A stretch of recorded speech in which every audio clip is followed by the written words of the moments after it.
dans le chat, donc dans la conversation. Charline, qui est avec nous, va relever toutes ces questions. Et puis, en fin de séance, on fera le tour. Et vous pourrez également poser les questions oralement à ce moment-là. Ce que je vous propose, c'est que je présente d'abord tout. Et puis, alors, on répondra aux questions de manière structurée. Et donc, en attendant, je désactive pour l'instant tous les micros. Et je pense que l'on va pouvoir... pas de souci, Dominique, vous pouvez retourner dans la salle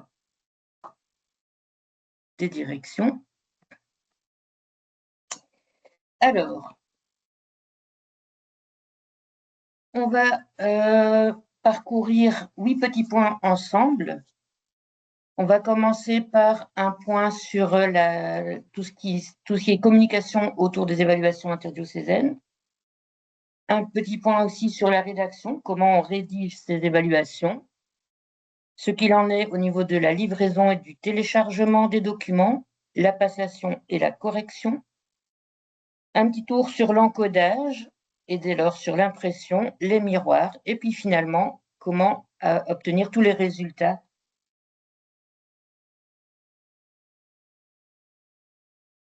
Alors, si apparemment on me dit qu'il y a certaines personnes qui ne voient pas le PowerPoint, si c'est le cas, je vous invite à quitter en fait la réunion et à revenir. C'est souvent juste un petit problème de connexion de votre Teams. Alors, d'abord, au niveau des communications, comment pouvons-nous communiquer avec les enseignants, les directions, les écoles? Tout d'abord, on va pouvoir communiquer à travers 2 types de newsletters. Il y a des newsletters qui sont à destination de la direction de l'enseignement fondamental, donc directement à destination des directions. C'est automatique, il ne faut pas s'y inscrire. Et c'est une newsletter que vous recevez tous les jeudis. Dans cette newsletter, il y a plein d'informations et parfois, il y a des informations aussi à propos des évaluations interdiocésaines. Une deuxième newsletter qui est possible, c'est la newsletter de la salle des profs. Celle-ci se fait sur inscription et elle est à destination aussi bien des enseignants que des directions. Là, par contre, c'est sur inscription et il n'y a pas vraiment de filtre, donc ça peut être aussi destiné à parfois des parents qui s'y inscrivent ou à des enseignants d'autres réseaux. Parmi toutes les informations qui sont communiquées dans cette newsletter de la salle des profs, il y a toujours aussi un point sur les évaluations interdiocésaines. Et donc, vous voyez qu'en tant que direction, vous êtes quand même le premier interlocuteur officiel. C'est vers vous que l'on va transmettre toutes les informations et à vous de transmettre tout ça à vos enseignants, vos équipes. Sur le site même de la salle des profs, vous allez aussi avoir une page qui est dédiée aux évaluations interdiocésaines. Donc, dans l'onglet évaluation, il y a une page spécifique pour les évaluations interdiocésaines où on retrouve des informations générales qui expliquent ce que sont ces évaluations. Et il y a également la foire aux questions où il est possible de poser vos questions durant toute l'année. Il y a également l'extranet. Alors, sur l'extranet, dans le menu, vous avez une partie qui est dédiée aux évaluations interdiocésaines, où là, on va retrouver les évaluations des années antérieures, les évaluations de l'année en cours pour les écoles qui ont passé commande des versions papier. Et puis, vous retrouvez également, je vous ferai tout à l'heure un petit topo là-dessus, tous les tutoriels, aussi bien à destination des directions pour gérer les accès que pour les enseignants pour encoder, pour imprimer les résultats. On fera un petit focus là-dessus tout à l'heure. Passons maintenant à la partie rédaction. Comment nous rédigeons ces évaluations? D'abord, il faut bien être au fait qu'il y a plusieurs types d'évaluations externes. Alors, on fait parfois une grosse soupe, un gros mishmash dans toutes ces évaluations externes. Il y a les évaluations interdiocésaines qui sont à destination des P2, des P4 et des P6 et qui sont propres au CEGEC, qui sont vraiment la propriété du réseau. Et puis, il y a une nouvelle évaluation clé qui va arriver en début de P4 et le fameux CEB que l'on connaît tous en fin de P6, ces deux évaluations externes, elles, sont gérées par la FEB. Alors, le CEGEC y participe, il a son mot à dire, mais la gestion, l'encodage, etc., tout ça, c'est la FEB qui gère. Dans tout ce paysage des évaluations, quel est le rôle des évaluations interdiocésaines? Eh bien, nous, ce qu'on voudrait, c'est pouvoir faire une photo des acquis des élèves à un instant T, en fin de P2, en fin de P4, en fin de P6, se dire, OK, maintenant, je fais une pause et je regarde où en sont mes élèves, qu'est-ce qu'ils ont déjà acquis, qu'est-ce qu'ils doivent encore travailler. Et donc, on ne parle pas vraiment en termes de il a réussi ou il a échoué, on parle de il connaît déjà ça ou il doit encore travailler cette partie-ci, ces notions-là, ces savoirs, ces savoir-faire. Le deuxième objectif, c'est de fournir aux équipes éducatives des éléments d'analyse par élève, par classe, par établissement, pour questionner ces pratiques pédagogiques et venir nourrir les fameux plans de pilotage.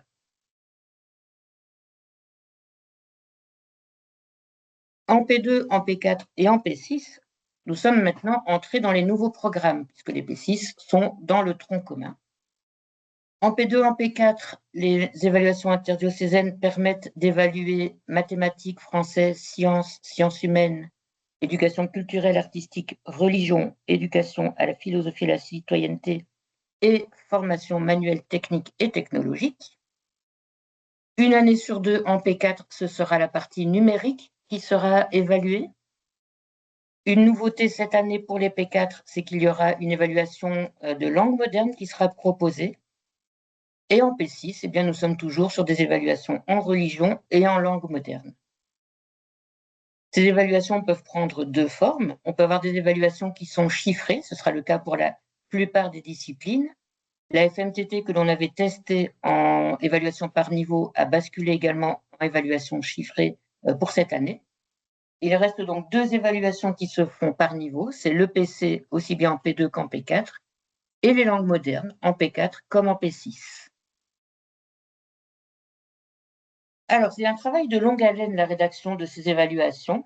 Dans un premier temps, l'équipe va analyser les résultats des années antérieures, va analyser des copies d'élèves, donc on va aller chercher des copies dans les écoles pour pouvoir voir comment les élèves ont répondu, comment nos consignes ont été comprises par les élèves. On va repasser sur nos questionnaires pour les analyser et comprendre là où il y a des améliorations possibles. Tout ça va nous permettre de choisir les apprentissages que l'on va évaluer dans l'année en cours, en se basant bien sûr sur le programme. On va essayer d'avoir une certaine stabilité dans les savoirs, les savoir-faire et même les compétences que l'on va cibler pour pouvoir comparer d'année en année. Si on change trop souvent les choses, on aura moins de possibilités de comparer. Là où on va essayer d'avoir des variations, c'est plutôt sur les attendus ciblés pour un même savoir, un même savoir-faire. On va essayer d'aller cibler des attendus différents. Et selon l'analyse qu'on aura faite, parfois on va reposer presque la même question, mais en changeant quelque peu la consigne, pour voir si est-ce que les difficultés étaient liées à la consigne ou bien est-ce que c'est vraiment une notion qui pose problème aux élèves. Si c'est vraiment quelque chose qui pose problème, ça va nous permettre de nous nourrir, nous, pour avoir des sujets à développer sur la salle des profs, pour venir vous outiller par rapport aux difficultés rencontrées par les élèves. Et puis, une fois que tout ça est fait, ben, on peut se lancer dans la rédaction. On va aller rechercher des idées d'items, on va en créer nous-mêmes, on va faire des recherches dans les livres, sur Internet, etc. On va relire ce qui a été rédigé, on va réajuster, etc. Et puis, en général, eh bien là, on sera déjà au mois de décembre, le temps que tout ce process soit réalisé. Et on va pouvoir alors commencer en janvier à réaliser des tests. Cette phase de test, elle a lieu en école avec des élèves de P3, de P5, voire de S1 pour les langues modernes de P6, mais aussi auprès de nos collègues qui n'ont pas rédigé. Ils vont nous servir aussi, eux, de Kobe pour vérifier si c'est compréhensible, si le correctif est compréhensible, si le correctif correspond bien à la question qui a été posée, si parfois on a peut-être un petit peu trop tordu, parfois dans certaines consignes. Donc voilà, c'est vraiment passer au crible de plusieurs tests. Et puis on va alors pouvoir finaliser cette rédaction en modifiant selon ce que les tests nous ont montré. en finalisant la mise en page par Joëlle, notre collaboratrice. Et puis, on va pouvoir aller vraiment s'atteler au guide de l'enseignant, au portefeuille et pour la dernière année au CD et à sa pochette. Mais il reste quand même toujours les pistes audio à enregistrer. Enfin, on va pouvoir passer à la partie impression et envoi. Et donc, on va confier le bébé à la maison d'édition, qui est en l'occurrence Plantin. Ils vont pouvoir ainsi mettre en place l'impression des documents et l'envoi dans les écoles. Vous voyez, ce n'est pas un petit process, il y a vraiment toute une équipe qui travaille de longues heures là-dessus pour essayer de vous fournir des évaluations les plus qualitatives possibles. On arrive donc au moment où ces évaluations sont en cours de livraison et seront téléchargeables sur l'extranet. Au niveau de la livraison, elle est prévue entre le 18 mai et le 29 mai. Si vous avez des soucis de livraison, vous devez contacter Plantin, c'est vraiment eux qui gèrent, leur service clientèle qui gère tout ce qui est livraison. Par contre, si vous avez des soucis au niveau de l'extranet, que vous n'arrivez pas à télécharger ou que vos enseignants n'arrivent pas à télécharger les documents, eh bien là, vous pouvez me contacter. L'adresse mail est indiquée. Elle est également dans les guides de l'enseignant que vous recevez en version papier. Et de toute façon, on vous l'a dit tout à l'heure, le webinaire sera visible par la suite. Vous pourrez revenir s'il y a des choses que vous n'aviez pas bien comprises. Qu'est-ce qu'il y aura dans les livraisons? Alors forcément, tout ce qui est questionnaire, tout ce qui est guide de l'enseignant, etc., comme d'habitude, mais aussi les supports de lecture. Alors au niveau des supports de lecture, l'année passée, les P2 ont eu l'occasion d'avoir un YouPiDoc, et donc cette année, ils auront juste un portefeuille classique. Et c'est au tour de nos amis de P4, qui eux avaient eu un portefeuille classique l'année passée, d'avoir un support de lecture un peu plus élaboré. Ce sera une version d'un dauphin qui aura été retravaillé. Donc c'est un dauphin qu'on a retravaillé en équipe, en partant d'une base qui existait. Et le portefeuille classique a été intégré au dauphin. Comme ça, les élèves n'ont qu'un seul support à manipuler. Ils n'ont pas et le support de lecture et le portefeuille. Tout est mis ensemble. Au niveau du téléchargement, il y a deux versions possibles. On a la version standard et puis on a la version adaptée. Dans les deux cas, ces versions sont téléchargeables, mais uniquement par la direction pour les écoles qui ont commandé les versions papier, et cela dès le 18 mai. Si vous n'y avez pas accès, contactez-moi assez rapidement. C'est que soit vous avez fait une commande groupée avec un autre collègue, et c'est le numéro de votre collègue qui a été repris, le numéro phase, et donc je dois alors vous rajouter dans la liste. L'année passée, voilà, ça s'est fait plusieurs fois, j'ai eu des appels, ok, hop, on a rajouté, pas de problème. Petit point d'attention, les langues modernes pour P4, comme c'est la première année qu'elles sont évaluées, pardon, le questionnaire sera uniquement en téléchargement sur l'extranet. Il n'y aura pas de version papier et ce sera uniquement via l'extranet. Même chose pour les versions adaptées, donc vous pouvez les télécharger dès le 18 mai. Et on tient à vous rappeler que un élève n'a pas forcément besoin d'avoir les questionnaires adaptés dans toutes les disciplines. À l'enseignant de voir quelles sont les disciplines pour lesquelles, selon les besoins de l'élève, il faut lui donner des versions adaptées. Ça, c'est à l'enseignant de jouer un petit peu. On n'est pas dans il faut les aménagements raisonnables, etc. On est vraiment là pour être au service des besoins de l'élève. Voilà donc pour tout ce qui est livraison et téléchargement. On passe à la partie passation et correction des évaluations. Tout d'abord, au niveau de la passation, on vous propose un horaire pour les P2 et les P4 dans le guide de l'enseignant. Il y a un horaire qui est proposé. Bien évidemment, chaque école est libre d'adapter cet horaire à la réalité de l'école. On a eu déjà des retours d'enseignants qui expliquaient à ce moment-là, j'ai du co-enseignement possible, donc c'est plutôt cette évaluation-là que je vais mettre, cette discipline-là, parce que les élèves ont besoin de plus d'accompagnement. Et donc, ça ne correspond pas forcément à ce qu'on propose. Libre à vous. On vous propose juste de mettre religion hors des semaines de passation, soit selon l'horaire du professeur qui en est en charge, soit par le titulaire. C'est bien expliqué pour vos enseignants dans le guide enseignant. Il y a quand même des petits points d'attention. c'est que les tâches élémentaires de lire doivent être réalisées avant l'écrire, parce que l'écrire va s'appuyer dessus. L'écouter, dans l'idéal, doit se faire avant la liste de sciences et avant le parler, la TML de parler également, parce qu'il y a des éléments de l'un qui vont être réutilisés. Et la FMTT avant les cas. Pour les P4, le plus important, le point d'attention, c'est de mettre le lire, la tâche élémentaire, avant l'écrire et avant la démarche d'investigation scientifique, donc la 10 de science. Voilà. Pour que tout fonctionne, ce sont les seuls points qu'il faut mettre dans cet ordre-là. Pour le reste, chacun est libre d'adapter son horaire. Au niveau des P6, eh bien là, on vous propose de réaliser religion et langue moderne avant le CEB, les semaines avant les semaines de CEB. Et langue moderne, l'idéal est même de le faire en 2 parties. On rappelle aussi qu'il est possible de dispenser certaines parties d'évaluation. L'enseignant est libre de dispenser les élèves de toute une discipline. Il pourrait très bien dire, moi, cette année, cette discipline-là, je ne la fais pas. Une partie de la discipline ou d'une question.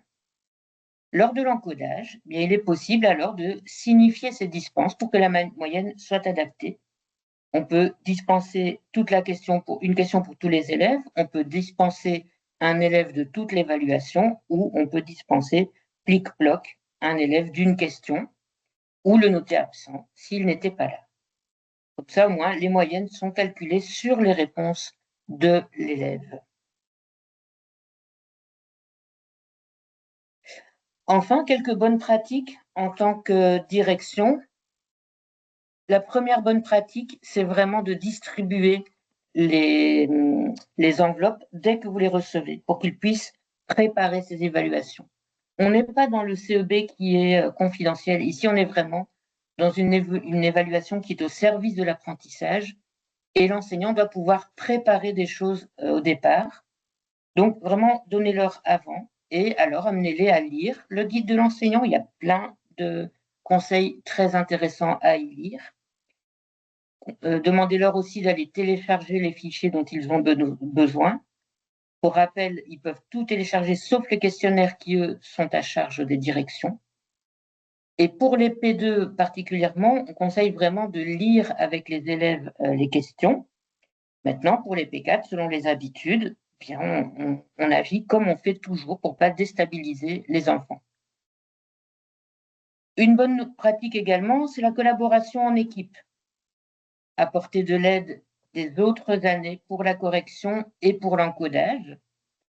Ne pas oublier de passer les informations de la P2 à la P3, de la P4 à la P5. Ça peut être sous forme de bulletin, ça peut être sous forme de récapitulatif.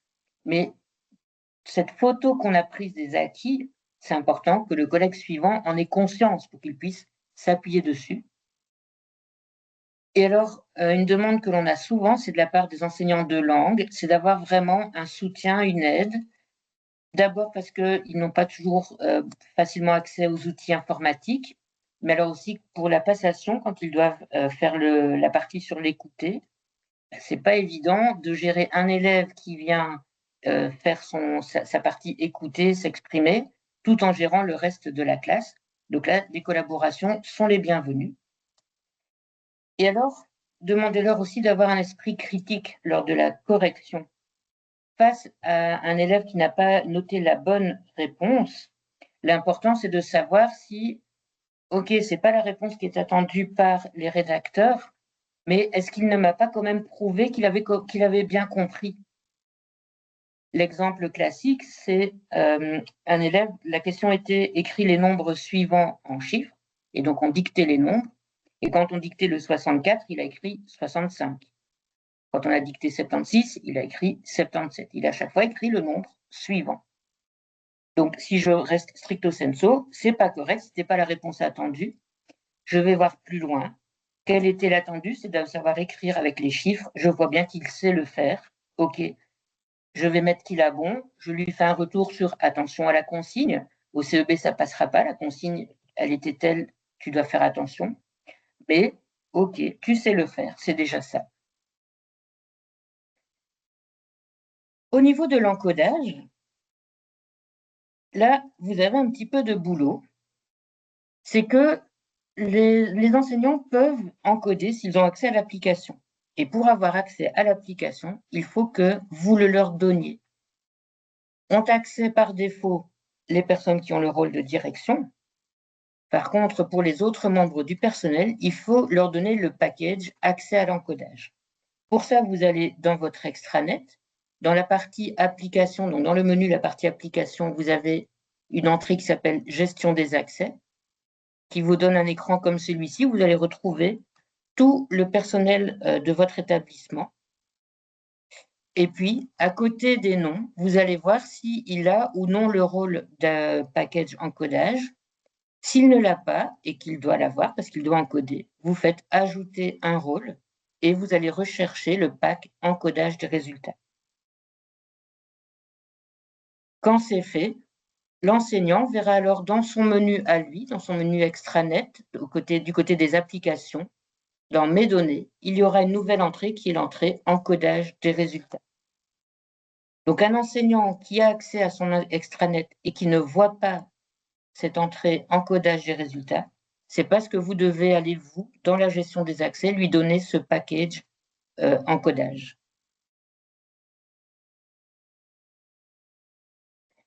Il y a quand même une deuxième condition, c'est que, évidemment, il faut que l'enseignant ait un compte extranet qui soit en ordre, qui soit activé. Et donc, quand vous allez dans cette gestion des accès dont je viens de vous parler, vous pouvez avoir deux cas. Soit vous voyez qu'à côté du nom, alors évidemment ici j'ai mis des rectangles bleus pour ne pas divulguer des informations, mais donc il y a le nom de la personne, son identifiant, son adresse mail, et puis ici vous voyez qu'il est noté inactif. Ça veut dire que cet enseignant n'a pas répondu au mail qui permettait d'activer son extranet. Par contre, dans la deuxième ligne, vous voyez qu'il n'y a rien. Cet enseignant est en ordre, tout fonctionne, il sait aller sur extranet. Dans le cas où il n'a pas activé, vous pouvez, au même endroit que vous aviez tout à l'heure, ajouter des rôles. Vous pouvez ouvrir un petit menu et renvoyer un nouveau mail d'activation. Et l'enseignant peut alors aller activer son compte et choisir son mot de passe. Okay. De nouveau, si ça coince toujours, n'hésitez pas dans un premier temps à contacter le helpdesk de l'extranet. Si vous n'aurez pas de réponse ou s'ils sont trop occupés, contactez-moi et on regardera ensemble ce qu'on peut faire pour vos enseignants pour qu'ils puissent accéder à l'extranet, aussi bien aux documents, au téléchargement des documents, qu'à l'encodage des résultats.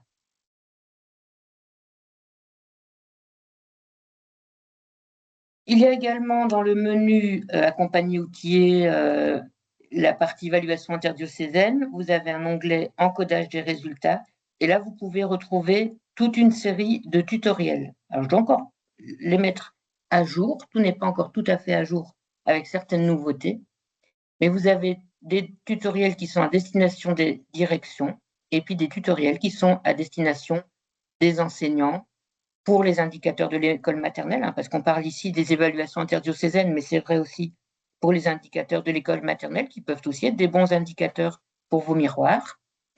Pour les évaluations interdiocésaines, pour le CEB, alors pour le CEB, pour rappel, vous devez envoyer vos résultats à l'administration. Le CESBI vous renvoie les résultats et ceux-là, vous pouvez les réencoder dans la plateforme d'encodage pour qu'ils apparaissent dans vos miroirs. On espère sous peu que vous pourrez importer directement le fichier Excel et que vous ne devrez plus réencoder un à un tous les résultats. C'est sur le feu, on y travaille. Au niveau temporalité, depuis quelques années, vous êtes sur ProEco 5 et donc le transfert se fait de manière automatique. C'est la bonne nouvelle du jour. À partir de la rentrée, à partir du 11 mai, on vous invite vraiment à aller vérifier les accès encodeurs de vos enseignants qui en ont besoin et de demander à vos enseignants d'aller vérifier leur accès à l'extranet pour que tout soit en ordre au plus vite et que ce n'est pas à la dernière minute qu'on doit courir pour mettre ça en ordre.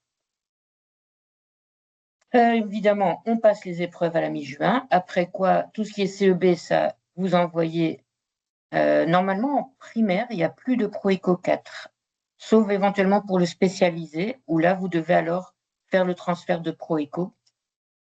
Et il y a le tutoriel qui est… Oui, c'est ça, dans le spécialisé, effectivement, il y a encore un transfert que vous devez faire vous-même et le tutoriel, oui, transfert élève.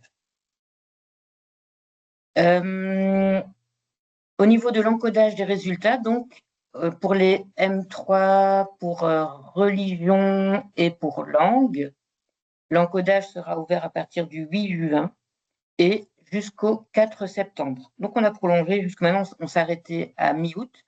Ici, on a prolongé à la demande de beaucoup d'enseignants jusqu'au 4 septembre. Ça veut dire que les moyennes ne seront calculées qu'à partir du 5 septembre. Pour les P2 et les P4 autres que religion, ce sera disponible du 15 juin jusqu'au 4 septembre. Et pour le CEB, ce sera disponible du 30 juin jusqu'au 27 novembre. Là aussi, on a entendu les demandes du terrain. On a laissé cet encodage ouvert beaucoup plus longtemps pour que vous puissiez gérer ça à votre aise après la rentrée.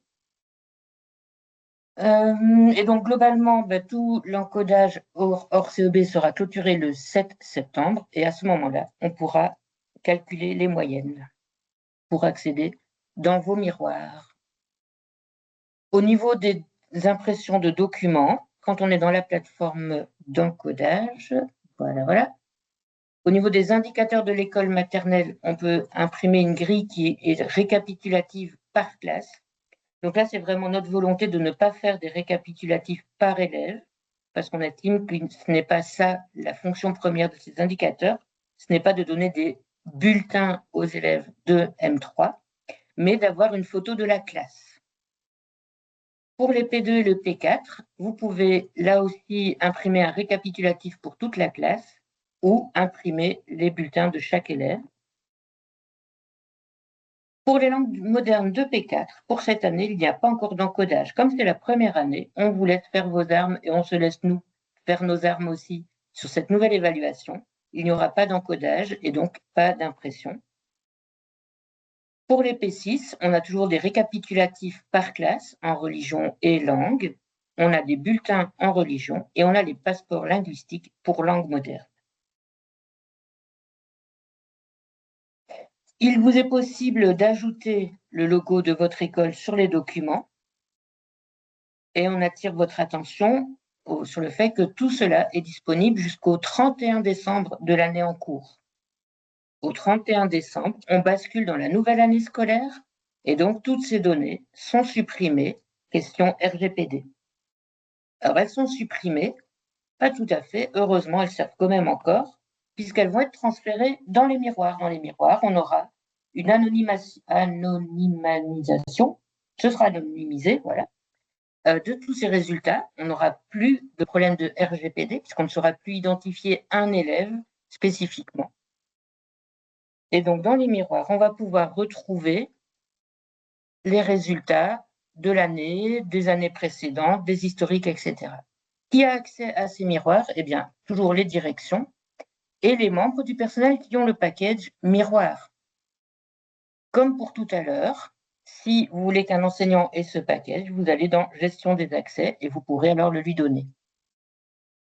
Quand on est sur l'extranet, dans le menu, vous avez une partie outils de travail dans laquelle vous trouvez le miroir de mon école. Vous avez les deux miroirs, Quali, Quanti. Celui qui nous intéresse ici, c'est le miroir quantitatif. On va pouvoir y retrouver donc les données anonymisées.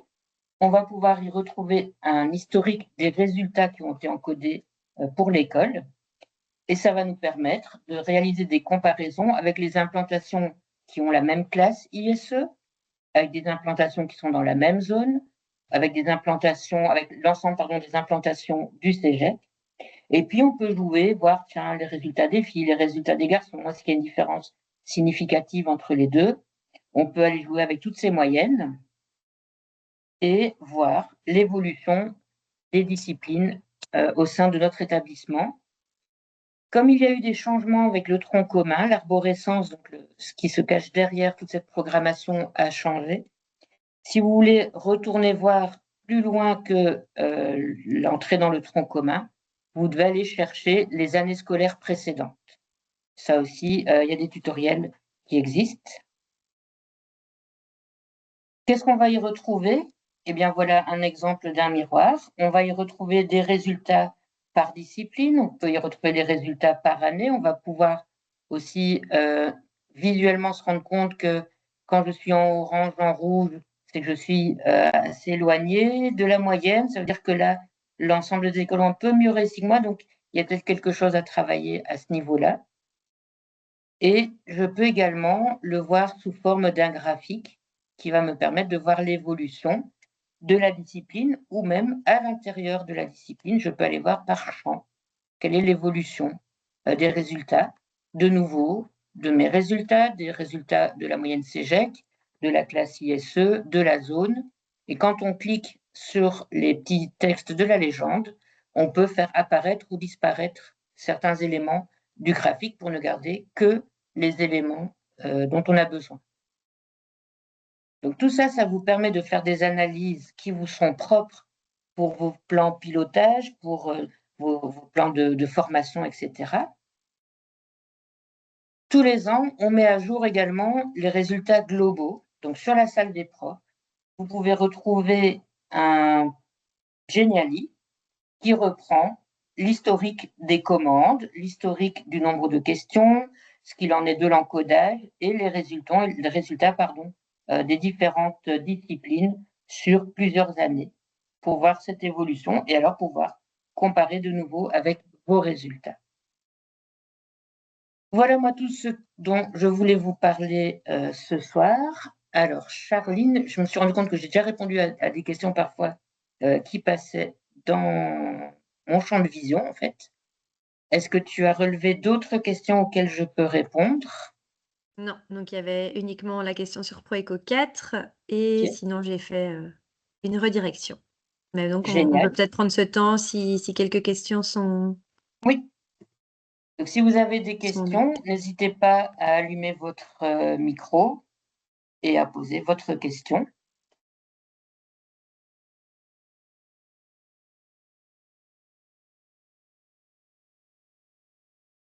Ou bien tout était très clair, que vous n'avez pas de questions ou commencez à être habitué au système aussi. Si vous n'avez plus de questions, eh bien d'abord, je vous remercie grandement pour votre attention. Je vous souhaite beaucoup de courage pour cette fin d'année et je vous propose de rejoindre la réunion générale pour entendre une partie des informations que vos enseignants auront reçues. Si besoin, le lien est dans la conversation. Super.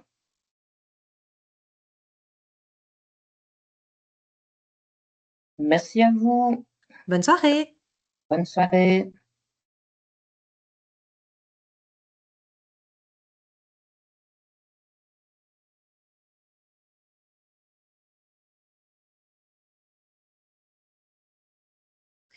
Alors, quand vous parlez l'élaboration, vous voulez dire intégrer l'équipe de rédaction. Je vais vous mettre le lien. Oui, alors l'équipe, elle est déjà complète. Euh, je vais répondre à une question à la fois. L'équipe de rédaction est déjà complète. Par contre, n'hésitez pas, je vais vous mettre l'adresse mail de Cinderella dans la conversation. N'hésitez pas à la contacter si vous souhaitez qu'on vienne tester chez vous ou vous souhaitez faire des retours. N'oubliez pas aussi de compléter le forms de satisfaction. On vous répond aussi dans ce forms. Alors, vous avez dit qu'on n'était pas obligé d'évaluer une question, mais si les élèves n'ont plus de néerlandais depuis décembre, peut-on oublier les évaluations? Oui, bien sûr. Toutes ces évaluations sont bien des outils qui sont à votre service. À vous de les utiliser selon vos besoins. Si vous estimez que vos élèves n'ont pas les compétences pour les passer à ce moment-là, pas de souci. Il n'y a aucune obligation de les passer.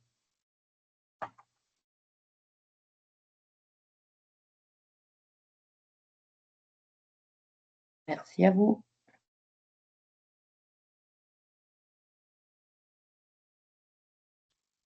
N'hésitez pas à quitter la salle et vous rediriger vers la réunion principale. Donc, soit via le petit onglet en haut à droite ou via le lien dans la conversation.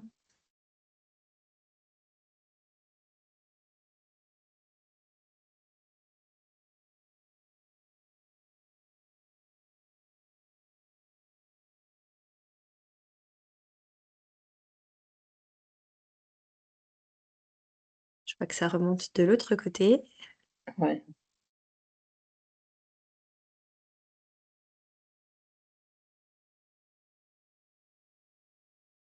On va fermer la salle ici, hein.